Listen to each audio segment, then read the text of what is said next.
ថៃដោយយកចិត្តទុកដាក់ដែរនេះការសម្ងាត់និយាយបងទៀតខ្លាចលោកស្ដាប់អត់បានប្រាប់ការសម្ងាត់ណា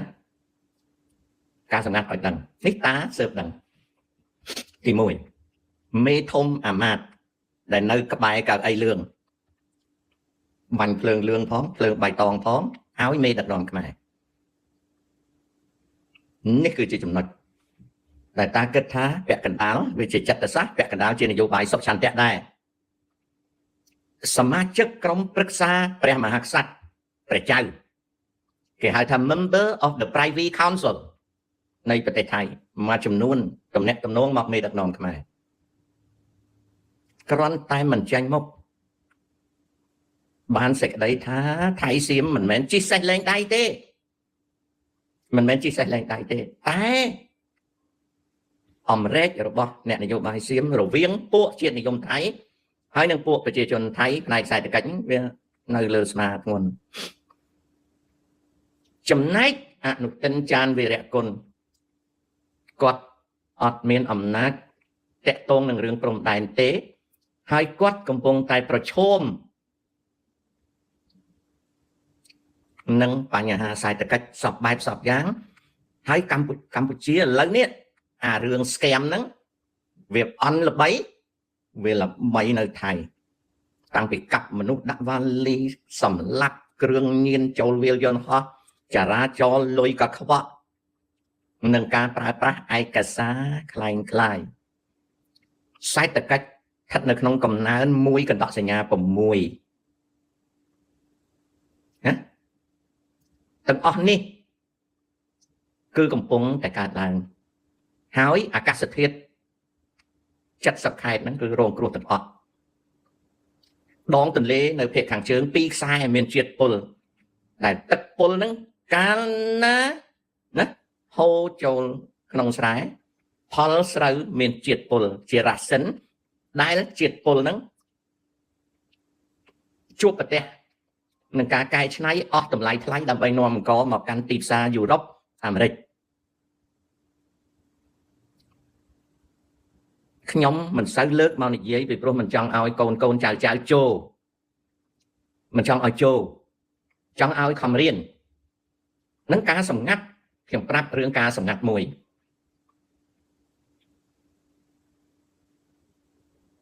នឹងខ្ញុំប្រាប់ការសម្ងាត់មួយហើយខ្ញុំមិនចង់និយាយរឿង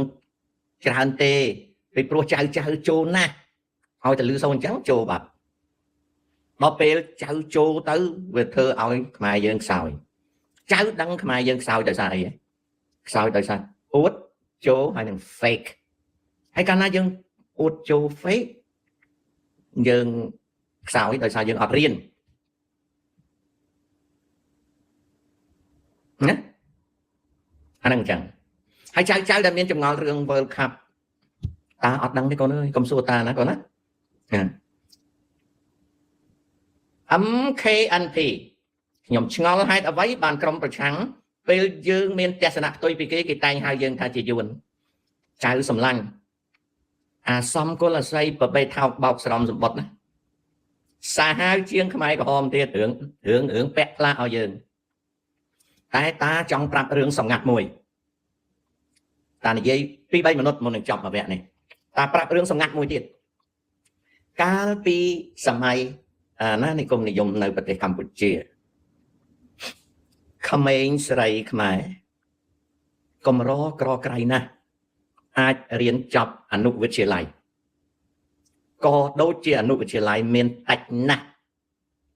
ប្រទេសកម្ពុជាចាប់ផ្ដើមមានអនុវិទ្យាល័យដំបូងនៅទីក្រុងភ្នំពេញគឺអនុវិទ្យាល័យស៊ីសុវត្ថិក្រោយមកក៏តម្លើងទៅជាវិទ្យាល័យហើយមានអនុវិទ្យាល័យ2មួយនៅកំពង់ចាមនិងមួយនៅបាត់ដំបងសិស្សទាំងឡាយដែលស្វែងរៀនអនុវិទ្យាល័យត្រូវមកនៅរៀនបាត់ដំបងនិងកំពង់ចាម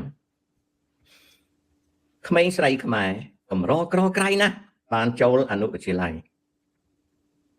នៅក្នុងចំណោមក្មេងស្រីមានក្មេងស្រីដែលកូនយួនកើតនៅស្រុកខ្មែរអាចមានវាសនាចូលរៀននៅក្នុង convent នៅក្នុង seminary ដែលខ្ញុំអត់ដឹងថាខ្មែរប្រែពាក្យថាម៉េចទេតែខ្ញុំអាចបញ្យល់បាន convent និង seminary គឺជាសាលារៀនដែលគ្រប់គ្រងទៅដោយយាយជីនិងគ្រូព្រះសង្ឃកាតូលិកណាកាសាលិកម៉ងហើយនិងកាសាលិក nuns ហ្នឹងជាអ្នកបង្រៀនដែលចាប់ផ្ដើមដំបូងគឺសិតតែណាសិតតែស្រី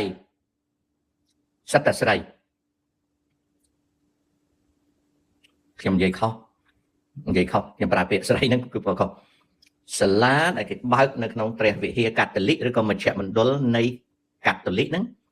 គឺ Catholic School ដែលគេ establish within the church ហ្នឹងគឺបង្រៀនដោយ Catholic monks ហើយនិង nuns ណាហើយសិស្សដែលបានចូលរៀនក្នុងសាលាហ្នឹងបើជាក្មេងប្រុសគឺរៀនសម្រាប់បួសឬក៏ជាកូនមន្ត្រីតែតិចណាស់ចំណែកឯស្រីវិញភាគច្រើនជាកូនស្រីដែលមានម្ដាយឬឪពុកជាយួនហើយកាន់សាសនាកាតូលិកទើបគេឲ្យកូនស្រីគេចូលរៀននៅ convent ឬក៏ចូលរៀននៅ seminary នៅក្នុងសម័យហ្នឹងក៏មករកក្រក្រៃណាស់ដែលស្រីខ្មែររៀនអនុវិទ្យាល័យហើយក៏មករកក្រក្រៃណាស់ដែលស្រីខ្មែរយើងហ្នឹងចេះភាសាបារាំងស្ទាត់មាននារីខ្មែរម្នាក់ដែលខ្ញុំហៅថាខ្មែរប៉ុន្តែគាត់អាចមានឪពុកជាយួនឬម្ដាយជាយួនគាត់បានចូលរៀននៅក្នុងមជ្ឈមណ្ឌលសិក្សាដែលបើកដោយអង្គការសាសនាកាតូលិកក្រោយមកគាត់ក្លាយទៅជាស្ត្រីខ្មែរបញ្ញវន្តគេចាត់ទុកថាមនុស្សរៀនបានជាប់ឌីប្លូមសម័យដើមល្បីល្បាញហើយក្រោយមកគាត់ធ្វើគ្រូទៅអីហើយក្រោយមកគាត់បានប្តីខ្មែរកាត់ចិនទើបគាត់បង្កើតបានគ្រួសារមួយដែលគ្រួសារហ្នឹងក្លាយទៅជា Cambodian prominent ជាអភិជននៅក្នុងទសវត្សរ៍ទី50ស្ត្រីនងបើតាមខ្ញុំគិតគាត់បើមិនមានឪពុកជាយួនគាត់មានម្ដាយជាយួនពីព្រោះកម្រក្រក្រៃណាស់ដែលគាត់ចូលរៀននៅក្នុងសាលាអង្គការកាតូលិកវាអត់មានខ្មែរទេក្រោយមកគាត់ក៏បានមានកូនហើយកូនគាត់ក៏ក្លាយទៅជាអ្នកនយោបាយឆ្នើមតែដល់ពេលកូនគាត់ក្លាយទៅជាអ្នកនយោបាយឆ្នើមឲ្យតែអ្នកណាមិនគ្រប់គ្រងបាក់កូនគាត់បរិវារគាត់តែងចោទអ្នកនឹងថាជាយួនអ្នកនយោបាយម្នាក់នឹងភ្លេចគិតថាម៉ែខ្លួនឯងជាយួនណាឬមួយក៏ដឹងដែរក៏មិនដឹងពីព្រោះមានអ្នកនយោបាយខ្លះទៅលិតបាត់ជើងយួនដល់ហាណូយប្រហែលគេដឹងថាម៉ែគេយួនដឹងប្រហែលគេដឹងថាម៉ែគេជាយួនដែរដឹង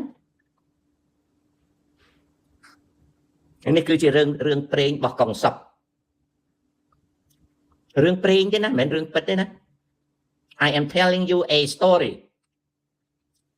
which is not true អញ្ចឹងអ្នកដែលចោទគេថាយួនណាជួនកាលម៉ែឪខ្លួនជាយួនហើយជួនកាលខ្លួនជាយួនទេ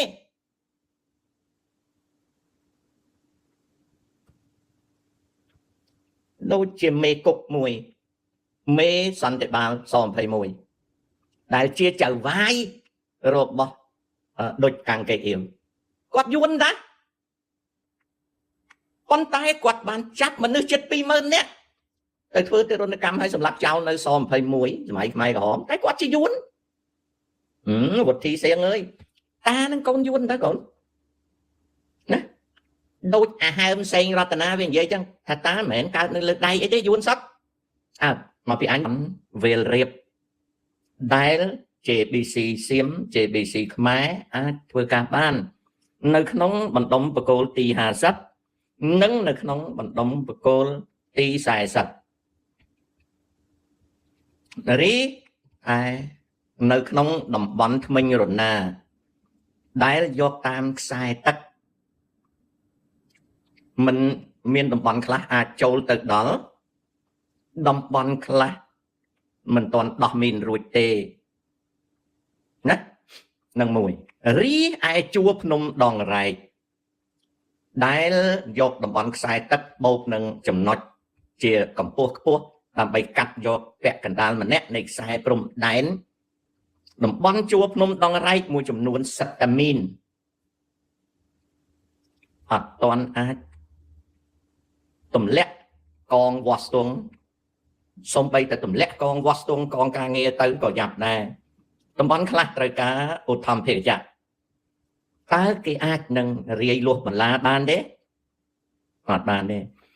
ចុះដាក់ container ដាក់អត់បានទេព្រោះផ្លូវទោះបីសៀមខ្ពស់ជាងខ្មែរក៏ដឹកមកមិនកើតដែរចុះក្រុមការងារទៅសាងសង់ជញ្ជាំងស៊ីម៉ង់បេតុងបានទេបណ្ដោយព្រំដែនដែលមានបង្គោល73 74មានប្រវែង800 គីឡូម៉ែត្រតំបន់ដែលអាចវាស់ស្ទង់ជាមួយគ្នាបានគឺតំបន់វាលរៀបហើយសម្អាតមីននៅក្នុងជួរនៃបង្គោលទី50និងទី40